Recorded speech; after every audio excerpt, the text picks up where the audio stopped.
தமிழ் மண்ணிலே இறைவனுடைய திருப்பெயரால் பாடப்பட்ட திருமுறைகள், பாசுரங்கள் இருக்கின்றன. அவைகள் கருவுரைக்குள் பாடப்பட வேண்டும். அவைகள் தான் மந்திரங்கள். அந்த மந்திரங்கள் ஒலிக்க வேண்டும். நாங்கள் இருக்கக்கூடிய ஆசிரமத்திற்கு வார வாரம் 1000 2000 பேர் வருகிறார்கள். நாங்கள் தமிழிலே தான் பாடுகிறோம்.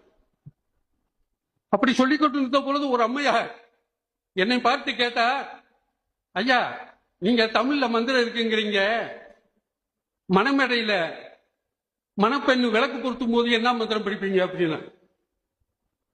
அப்படியா, எனக்கு ஒரு ஆச்சரியமா போச்சு. ஆனா தமிழ்நாட்டில் இப்படி ஒரு பெண்ணா, என்னை கேள்வி கேட்கக்கூடிய ஒரு பெண்ணா, ஆஹா தமிழ் பெண்கள் விழித்துக் கொண்டார்கள் என்று ஆச்சரியப்பட்டேன்.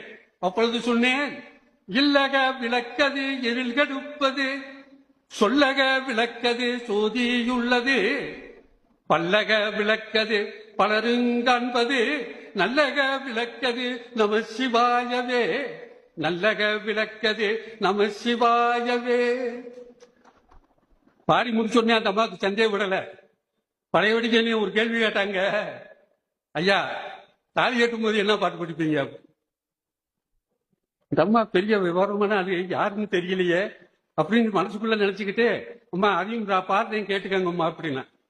அப்பத்தான் மண்ணில் நல்ல வண்ணம் வாழலாம் வைகளும், எண்ணில் நல்ல கதிக்கு யாதுமோர் குறைவினை, கண்ணில் நல்லகுதோறும் கல்மல வளநக, பெண்ணில் நல்லாளோடு பெருந்தகை இருந்தது, பெண்ணில் நல்லாளோடு பெருந்தகை இருந்தது.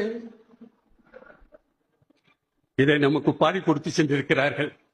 இதையெல்லாம் பார்த்துத்தான் திருமூலருடைய காலத்திலே ஆகமம் என்ற வார்த்தையை பயன்படுத்தி மந்திரம் இல்லை என்று சொன்னவர்களுக்கு எதிராக குரல் கொடுக்கிறார் திருமூலர்.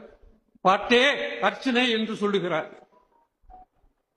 அந்த பாட்டை பாடாமல் வேற எது அர்ச்சனை?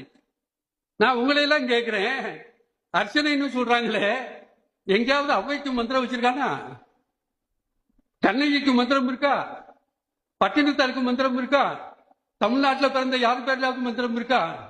ஆனா காயத்ரி மந்திரம் இன்னும் 20 வருஷம் கழிச்சு ஜெயலலிதா மந்திரம் தான். இந்த பேப்பரை கூப்பிட்டு உள்ள உட்கார வச்சு காசு கொடுத்து சொத்தம் தெரிஞ்சான். இவன் முட்டாள் தானே. திருக்குறள் படிக்கல, திருவாசகம் படிக்கல. இதை தவறு செய்கிறவன் யார்? செல்வந்தர்களும் படித்தவர்களும். அதனாலதான் திருவள்ளுவர் முதல் குறளில் ஆதி பகவன் அதற்றே உலகு என்று சொல்லி கொடுத்தார். ஆதியிலே தோன்றி பகலை கொடுத்தவன் பகலன், பகலோன் பகலவன், அவன் தான் பகவான். மனுஷன் பகவான் இல்லை. தமிழர்களுடைய